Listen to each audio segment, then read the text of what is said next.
우리 빌립보서 1장 12절에서 18절까지 말씀입니다. 빌립보서 1장 12절에서 18절까지 말씀.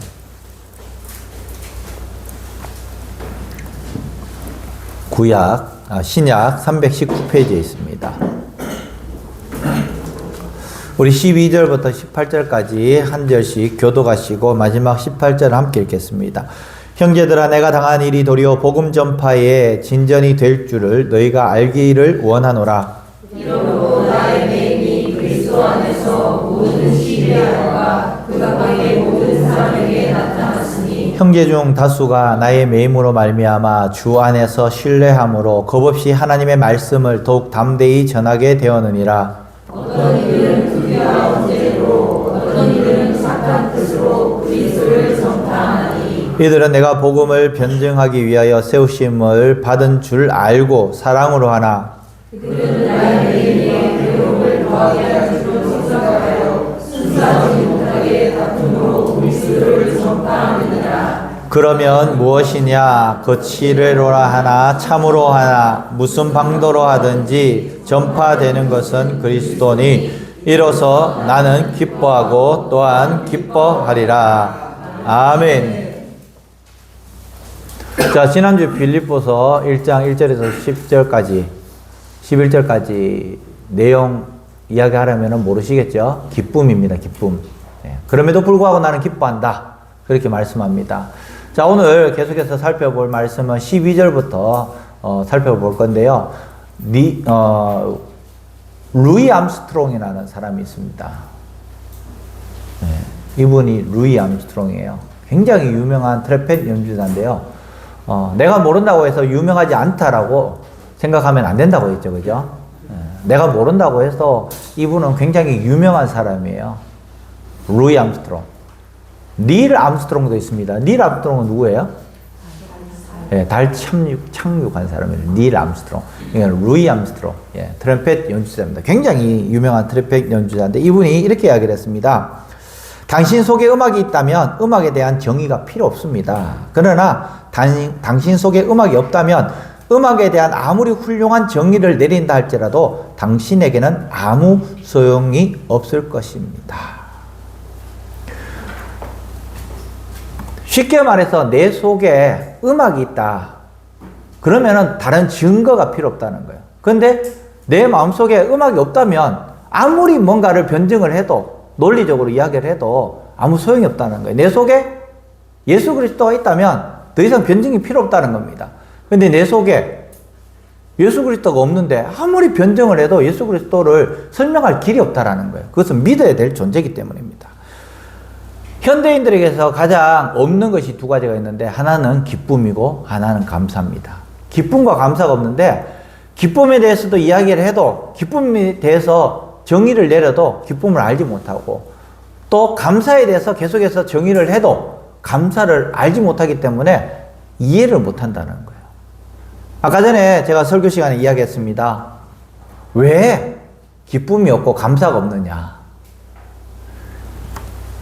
내가 능동적으로 내가 기쁨을 제조할 사람이고 감사를 제조할 사람이기 때문에 나는 기쁨이 없고 감사가 없는 거예요. 왜냐하면 우리는 항상 더 좋은 것을 바라보고 있기 때문에 더 높은 것을 바라보고 있기 때문에 우리는 항상 부족하다고 생각을 합니다. 그렇기 때문에 기쁨이 없고 감사가 없습니다. 그런데 그리스도인들은 왜 기쁨이 있고 감사가 있느냐? 그럼에도 불구하고 나에게 주셨는 그 작은 것 하나도 내가 가질 수 없는 것이지만 하나님께서 주셨기 때문에 나는 감사하다는 거예요. 나는 기쁨 속에 없지만 하나님께서 주셨기 때문에 나는 기쁨이 있다라는 겁니다. 기쁨과 감사는 하나님께서 주시는 거예요. 그렇기 때문에 나는 기뻐하고 나는 감사하다는 겁니다. 내가 내 능동적으로 기뻐하거나 감사한다면 나는 나보다 더 좋은 사람이 있고 더 많은 사람이 있고 더 큰 것을 가진 사람이 있기 때문에 항상 비교하기 때문에 감사하고 기쁨이 없지만 나는 아무것도 없음에도 불구하고 하나님께서 은혜로 주셨기 때문에 나는 기뻐하고 나는 감사하다. 아까 전에 그 이야기입니다. 오늘 바울은 기뻐할 수 없는 중간에 기뻐했습니다. 왜 바울이 기뻐할 수 없었습니까? 바울은 감옥에 갇혀 있는 상태예요. 그럼에도 불구하고 그는 감사하다고, 기뻐한다고 말씀을 하고 있습니다. 우리가 당황할 때가 있습니다. 뭔가 생각지도 못했는데 질문을 한다든가, 아니면 내가 생각지도 못했던데 내가 환경에 매여 있을 그때 굉장히 당황합니다. 이 바울은 당황했습니다. 왜냐하면 본인이 감옥에 갈 일은 전혀 없었는데, 근데 감옥에 갔어요. 나쁜 짓을 했느냐? 아니요, 나쁜 짓 한 것도 없어요. 사람을 죽였느냐? 아니요, 그러지 않아요. 도둑질 했느냐? 그러지 않아요. 그런데도 감옥에 갔습니다. 갑자기 환경이 변화되어서 이 바울은 당황을 했습니다. 바울뿐만 아니라 바울을 선교하던 많은 사람들이 다 당황을 했던 거예요. 그러니까 이 바울이 빌립보 교인을 향해서 이야기합니다. 당황하지 마라. 나는 기뻐한다. 너희도 기뻐해라. 수술을 앞둔 사람들이 있습니다. 뭐 너무 아파가지고 막 이렇게 하는데 가족들은 어떡하지 막 이러는데, 근데 수술을 앞둔 사람이 나 죽으면 어떡해 이러면 가족들은 더 안절부절해요. 근데 수술을 앞두고 정말 죽을지도 모르고 살지도 모르는 그 상황 가운데서 이제 들어가요. 괜찮아. 막 웃으면서 나올 거야. 괜찮아. 이렇게 해준다면 가족들이 마음이 놓일 거예요. 바울이 그렇습니다. 갑자기 환경이 변화된 가운데서 나도 당황스럽고, 그리고 또 성도들도, 성교를 후원해주는 사람들도 다 당황했는 그때에, 그래서 이 빌립보 교인들은 교회에서는 어떻게 했습니까? 목사님 파송해서 옆에 있는 사람을 파송해가지고 어떤지를 확인하고 옆에서 도우라고 했습니다. 디도를 보내서 도우라고 했는데, 근데 디도가 아팠어요. 돕지도 못했어요.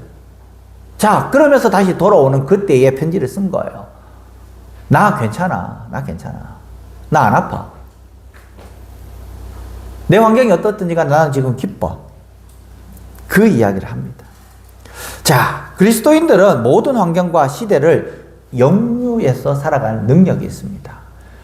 엄청 큰 통나무, 두만강, 이쪽에서 압록강 이쪽에서 위쪽에서 나무를 베서 이제 밑으로 내립니다. 바다로 해가지고, 그리고 평양으로 들어옵니다. 중국에도 마찬가지예요. 저 상류 지역에서 나무를 베서, 그래서 끌고 내려올 수 없으니까 이 강에서 그 전체에 묶어가지고 쭉 내립니다. 혹시 그 통나무가 영유에서 막 상류로 올라갔다, 그 이야기 들어본 적 있어요? 없을 거예요. 인위적인 힘이 아니면 그렇게 못 올라가는 거예요. 아무리 큰 통나무라도 그렇게 못 올라갑니다. 그런데 피라미드는 어떻습니까? 작은 피라미드. 그 피라미드는 영유에서 올라갑니다. 거꾸로 막 올라가요.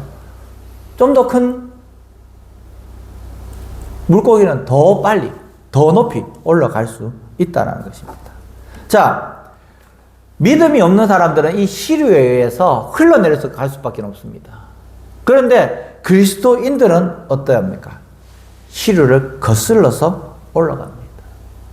윤도현 씨, 강산혜 씨가 불렀던 이 노래 가운데서 거꾸로 강을 거슬러 오르는 저 힘찬 연어들처럼이라는 이 노래가 있습니다. 노래. 제목이에요. 거꾸로 강을 거슬러 오르는 저 힘찬 연어들처럼. 이게 제목이에요. 저는 그것을 보면서, 이것이 그리스도인이 아닐까. 모두 다가 흘러내려갈 때에, 힘이 없이 내려갈 때에 연어들처럼 그리스도인들은 가야 되는 거예요. 태풍이 오면 참새, 비둘기 이런 애들은 다 집으로 갑니다. 날아가기 싫어서. 그런데 독수리는 그때마다 더 높이 창공으로 올라간다는 것입니다. 우리 그리스도인들의 별명은 뒤집기 선수입니다. 항상 뒤집어버립니다. 구의 말, 투아웃에 말로 홈런을 때린다는 것입니다. 오늘 본문 12절, 형제들아 내가 당한 일에 도리어 복음 전파에 전전이 될 줄을 너희가 알기를 원하노라. 내가 당한 일, 이렇게 감옥에 갇혀있는 이것이 결국에는 복음의 전파에 진전이 될 줄을 너희가 알기를 원하노라. 나의 당한 일 뭡니까? 감옥에 갇혀있는 이 일. 그럼에도 불구하고 복음에 진전이 된다라는 겁니다. 그러면서 내가 지금 여기서 감사할 일이 뭘까? 야, 나는 감옥에 들어와서 간수들에게 복음을 전하지도 못할 건데, 근데 나는 이제 감옥에 들어와서 이제 간수들에게 복음을 전할 수 있어 라는 것에 감사하는 거예요. 나는 몸이 아파가지고 비록 병원에 있지만은 병원에 있으면서 간호사들한테 또 의사들한테 또 옆에 있는 아픈 사람들한테 복음을 전할 수 있어. 그렇게 감사하는 거예요. 이것이 바로 오늘 바울의 고백인 것입니다. 바울의 상실감이 얼마나 컸겠습니까? 바울의 상실감. 잘못한 것도 없음에도 불구하고 감옥에 갇혀 있으면서 그리고 내가 왜 이 모양 이 꼴로 살지? 라고 생각할 수도 있어요. 왜? 본전은 어떤 본전입니까? 가말렐 문화에서 히브리 중에 히브리인이고 굉장히 잘 살았고 로마 시민권을 가지고 있고 그가 가지고 있는 것은 세상 사람들보다 훨씬 더 뛰어났는데 그런데 왜 이렇게 감옥에 갇혀서 말년에 이렇게 어렵게 살까라고 생각할 수도 있겠지만은 그러나 바울은 찌르면 예수, 바울은 찌르면 예수였어요. 그 어려운 가운데서도 그가 고민하였던 것, 생각하였던 것 바로 예수 그리스도입니다. 일반적으로 이런 상황이 생기면은 자포자기하고 또 절망 가운데 불평 가운데 있을 수 있습니다. 그런데 원망 가운데 있고 넋두리 가운데 있을 수 있지만은 이 바울은 그럼에도 불구하고 내가 여기서 할 수 있는 것이 무엇인가 라고 생각을 했던 겁니다. 그래서 복음 전파에 진전이 된다라고 이 바울은 이야기를 한 거예요. 이 편지를 받는 빌립보 교인들은 어떤 마음이 들었을까요? 안심이 되었을 겁니다. 안심. 고통 속에, 고난 속에, 어려움 속에 있을 이 바울 선생님이 그래도 그런 이야기 하지 않고 안심해라. 나는 기뻐한다. 그렇게 하는 것을 들었을 때 얼마나 안심이 되었을까요? 이 사도 바울의 생의 목적은 바로 복음 전파였던 것입니다. 모든 환경과 사건을 뛰어넘는 그 가치, 그것이 바로 복음 전파였던 겁니다. 이 바울에게 있어서의 모든 가치, 내가 분쇄와 같이 분토와 같이 없어질지라도 예수 그리스도만이 존귀하게 되면 나는 괜찮다. 항상 고백을 그렇게 하고 있는 것입니다. 오늘 빌립보서 1장 20절 21절 말씀 화면에 있습니다. 한번 읽어보겠습니다. 시작. 나의 간절한 기도와 소망을 따라 아무 일든지 부러워하지 아니하고 지금도 전과 같이 온전히 담대하여 살든지 죽든지 내 몸에서 존귀하게 되게 하려 하나니 이는 내게 사는 것이 그리스도니 죽는 것도 유익함이라. 아멘. 바울의 고백인 겁니다. 이게. 살든지 죽든지 내 몸에서 그리스도가 존귀하게 되는 것이 1차 목표이고요. 그래서 나는 죽는 것도 유익하다. 그렇게 고백을 하고 있습니다. 매일매일 산의 진미를 먹고 마시고 살아가도 그것으로 인해서 내가 복음 전파하는데 부담이 되고 나태해지고 게을러진다면 오히려 복음 전하는데 방해가 된다면 그 인생은 실패한 인생이라고 바울은 우리에게 말씀하고 있습니다. 비록 내가 고난에 처했고 어려움에 처했고 실패했을지라도 도리어 복음 전파에 도움이 된다면 바로 그것은 내 인생 가운데 성공이라고 말씀하고 있는 것입니다. 사도 바울에게 있어서 기름진 밥을 먹느냐, 따뜻한 데서 잠을 자느냐, 옷을 좋은 것을 입느냐, 내가 고생하였는데 대접을 받느냐, 이것이 생각이 아니라 이 바울에게 있어서는 바로 삶의 성공의 기준이 복음을 전하는 것, 예수님을 전하는 것이었다 생각을 합니다. 때문에 바울은 감옥에서 벗어나게 해달라고 기도하지 않습니다. 출세와 성공에 대해서도 기도하지 않습니다. 로마서 8장 28절에 보면 우리가 알거니와 하나님을 사랑하는 자 곧 그의 뜻대로 부르심을 입은 자들에게는 모든 것이 합력하여 선을 이루느니라. 내가 부족해도 나 때문에 다른 사람이 더 잘 전할 수 있다면 나는 디딤돌이 될 수 있다. 내가 디딤돌을 됨으로 인해서 복음을 전파하는데 더 빨리 전할 수 있다면 나는 기꺼이 그렇게 하겠다고 바울은 이야기를 하고 있는 거예요. 꼭 내가 해야 된다라고 생각을 하는 사람들이 있습니다. 내가 1등을 해야 되고, 내가 해야 되고, 내 손을 거쳐가야 되고. 아닙니다. 모든 것이 합력하여 선을 이루는 거예요. 교회도 마찬가지입니다. 교회도. 모든 것이 합력하여서 선을 이루어야 되지, 잘하는 사람 한 사람에 의해서 교회가 움직여진다면 그 사람이 만약에 무너졌을 때에 굉장히 어려움을 당할 수 있다는 겁니다. 지난번 이 위임식 할 때에 신성북교회 목사님이 오셔서 어떤 이야기 하셨죠? 반품 안 됨. 뭐 똥손. 뭐 이렇게 이야기 하셨죠. 그죠? 예. 그렇다고 해가지고 제가 정말 똥손이 아니고요. 또 반품될 정도로 굉장히 하자 있는 사람은 아니에요. 그런데 중요한 것은 혼자서 잘할 수 있습니다. 다 할 수 있어요. 이것도 하고 저것도 하고 웬만한 것은 할 수 있어요. 그런데 안 해요. 왜 안 하느냐? 다함을 통해서 정말 해야 될 것에 잘 할 수 없는 그 상황도 처할 수 있기 때문에. 설교를 준비하는 것이 제일 중요한 일 가운데 하나예요. 그런데 다른 일을 하다 보면 이것을 못할 수도 있다라는 거예요.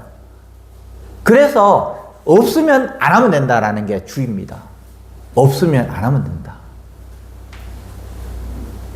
이것 할 수 있으면 이것도 하고 저것도 할 수 있으면 저것 하고 팔방미인들이 뭐 있으면 더 잘 하겠죠. 저도 영상 편집도 하고 또 이것도 하고 저것도 하고 또 위에 올라가 보면 이 음향도 조정을 하고 다 할 수 있는데도 불구하고 저는 뒷짐을 지고 있습니다. 왜? 해야 될 사람이 할 수 있는 사람이 분명히 있다라는 거예요.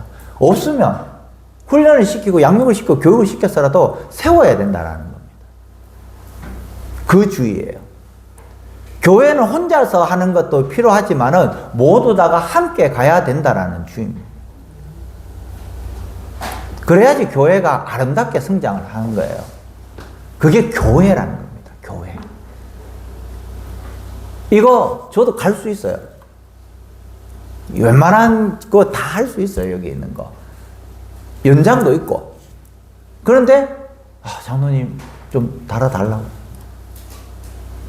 장로님이 전문가니까 달아달라고. 또 다른 분도 있어요. 다른 분들도. 많은 인포메이션들을 가지고 우리 성도들 가운데 이것도 할 수 있고 이것도 할 수 있고 이것도 할 수 있겠네 라는 것. 그래서 그분들을 세우기 위해서 조금 불편하게 지내는 거죠. 그러면은 만약에 그것을 잘하는 사람이 봤을 때에 본인이 부담스러워하는 거예요. 저거 할 수 있는데. 부담을 10번 가지면은 그 자리에 나와 있습니다. 나와 있어요. 그 자리에. 모든 게 다 그래요. 모든 게. 그게 은사기 때문에 그렇답니다. 은사. 쓰레기가 떨어져도 쓰레기가 있는지 없는지도 모르는 사람이 있어요. 그 사람은 은사가 없는 거예요. 백날 첫날 쓰레기 주워라 해도 못 주워요. 왜? 눈에 안 보이니까. 그런데 어떤 분은 정말 저 위에 있는 작은 먼지까지도 보이는 사람이 있어요. 그건 그 사람의 은사인 거예요. 서로 뭐 이야기할 필요가 없는 거예요. 쓰레기는 눈에 보이는 사람이 하면 되는 거예요. 청소는 눈에 보이는 사람이 하면 되는 거예요. 마음에 가는 사람이 하는 거예요. 전부 다. 아무리 이야기를 해도 안 바뀌는 거예요. 안 바뀌어. 여기도 자리가 있어요. 자리. 누구든지 와서 쳐도 돼요. 근데 쳐야 될 사람이 있잖아요. 쳐야 될 사람. 비록 고2지만 쳐야 될 사람이 와서 치도록 놔두는 거예요. 저도 하나라도 더 치면 좋아요. 음악 하나라도 있고 악기 하나라도 더 있으면 좋은데 이런 중요한 이야기 하는데 자. 이런 이야기를 진짜. 이 자리를 비워놓는 거예요. 비워놓는 거예요. 그러면 이렇게 시간을 조정하고 이 자리에 차고는 채워지는 거. 위에도 마찬가지예요. 위에도. 우리 차장팀 한다고 쭉 했는데 또 뭐 자리가 하나가 비었어요. 놔둬요. 왜? 놔두면 본인이 보고 나중에 올 거예요. 근데 비었다고 딱 채워버리면 그 사람은 죽이는 거예요. 죽이는 거예요. 자리는 하나밖에 없다고 했어요. 어떤 자리 하나 있다고 했어요? 어떤 자리? 싱어 자리 하나밖에 없어요, 이제. 남았는 게. 싱어 남았는 거 이제 하나밖에 없어요. 이제 누가 해야 된다고? 오디션 봐야 된다고 했죠, 그죠? 오디션 봐야 돼요. 물론, 반주도 메인이 있고 세컨이 있는데, 놔둬요, 저는. 놔둬요. 한 명이서 해야죠. 어쩔 수 없어요. 부담되면 와서 해야지, 본인이. 누군지는 몰라도. 절대로 저는 강요하지 않습니다.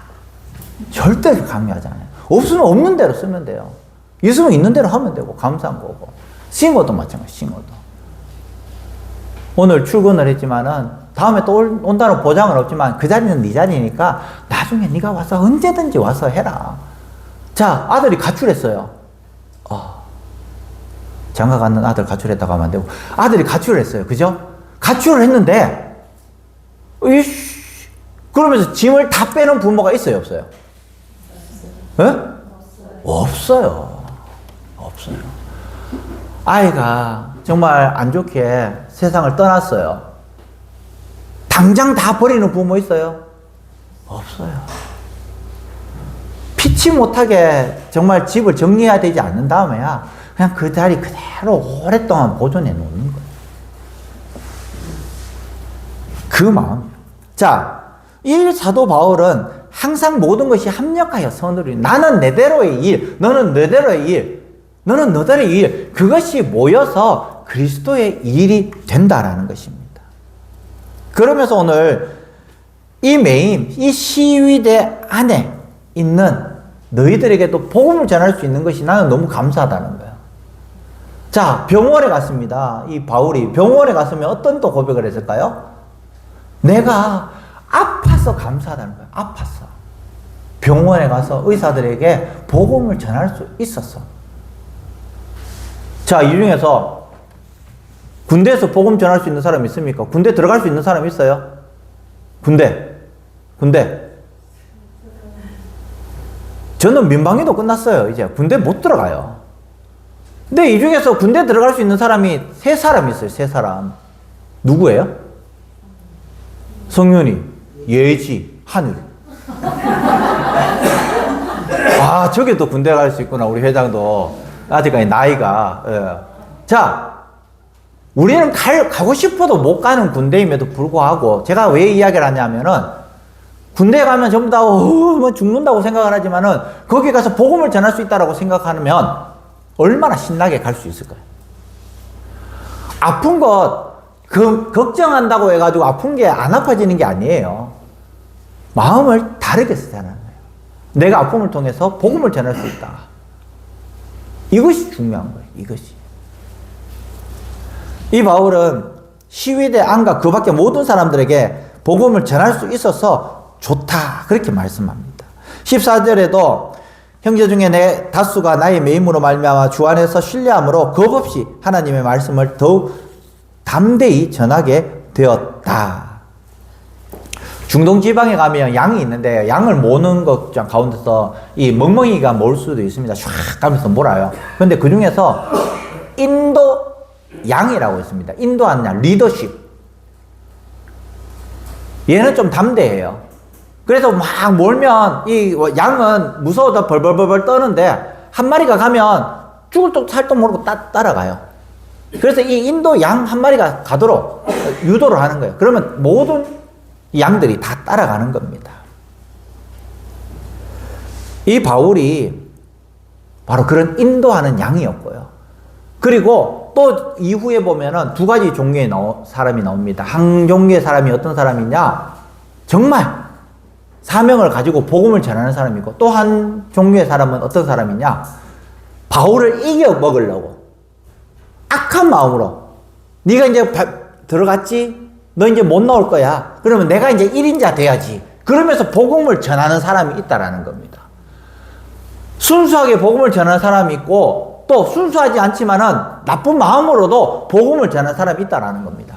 그런데 바울은 어떤 이야기합니다. 그럼에도 불구하고 그것조차도 복음의 진보가 되니까, 복음 전파하는 데 좋으니까 난 그것도 좋다. 그 말씀을 했었던 거예요. 얼마나 이 바울의 심성이 우리의 심성과 다르다라는 것을 오늘 보여주고 있는 것입니다. 18절 말씀에 그러면 무엇이냐? 거칠어로 하나 참으로 하나. 참으로 하는 것은 순수 복음을 전하는 겁니다. 거칠어로 하는 것은 내가 너 바울 이겨 먹어보려고. 지금까지는 내가 바울하고 차이가 너무 많이 났지만 이제 바울이 손발이 묶였기 때문에 이제 내가 2인자야. 자, 그러면 내가 2인자 한번 해보려고, 1인자 한번 해보려고 몸부림치면서 복음을 전하는 거예요. 자, 그것조차도 무엇입니까? 전파되는 것이 그리스도니 이로써 나는 기뻐하고 기뻐한다. 그 신앙적 행위가 옳든지 옳지 않든지 간에 복음 전하는 것에 있어서는 나는 너무 감사하다라고 말씀하고 있습니다. 15절 16절 말씀에 그렇게 이야기하고 있죠. 투기와 분쟁으로 어떤 일은 착한 뜻으로 그리스도를 전파한다. 그런데 중요한 것은 전파되는 것이 바로 그리스도다 말씀합니다. 자, 우리도 마찬가지예요. 교회 안에서 분쟁이 있는 교회들의 특징이 뭐냐? 내가 1등이 돼야 되는 거예요. 내가 1등. 내가 잘해야 되는 거예요. 내가 잘나야 되고 모든 것이 내가 알아야 되고. 그래서 교회에 분쟁이 일어납니다. 하나님께서 그것을 옳게 여기시냐? 그렇지 않아요. 하나님께서는 교회 안에 분쟁은 좋지 않다고, 나쁘다고 이야기하십니다. 그런데 그럼에도 너 할 일, 너 할 일, 너 할 일, 각자가 맡은 그 할 일. 복음서에 나와 있잖아요. 누구는 눈으로, 누구는 코로, 누구는 귀로, 누구는 입으로. 다 다양한 은사를 주시고 그 은사들을 각자 활용하는데 그것이 합력하여서 선을 이루는 것입니다. 우리 미랄교회, 이제 주님께서 세우신 이 미랄교회 가운데서 하나님께서 기뻐하시는 것이 무엇인가? 나에게 주신 은사들을 특별히 복음 전하는 일에 그것이 사용되어지도록. 트럼펫을 잘 부는 사람은 트럼펫을 통하여서 복음 전하는 일. 또 음식을 하는 사람도 음식을 통하여서 복음 전하는 일. 또 말을 잘하는 사람은 말을 통하여서. 또 직장에서 묵묵하게 정말 성실하게 일을 함을 통하여서 다 나는 복음 전하는 선교사라는 생각을 가지고 같이 일을 해야 된다는 것입니다. 이 바울은 계속해서 말씀하는 것이 나는 기뻐한다. 내가 갇힌 것도 기뻐하고 풀린 것도 기뻐하고 내가 조금 부족한 것도 기뻐하고 나는 어떤 상황에 처했든지 나는 기쁨이다. 그렇게 우리에게 말씀하고 있습니다. 우리 교회가 이제 더욱더 정말 하나님께서 더 기뻐하시는 이 교회로 가기 위해서 지금 복음 전하는 일에 바울처럼 복음 전하는 일에 목숨도 내려놓을 수 있는. 그래서 주님 존전에 가서 하나님께 칭찬 듣고 인정받고 이 세상의 가치관 따라가는 것이 아니라 하늘나라 위의 것을 바라보면서 더욱더 오늘도 살아갈 수 있기를 주님의 이름으로 간절히 축원합니다. 우리 이 시간 찬양하겠습니다.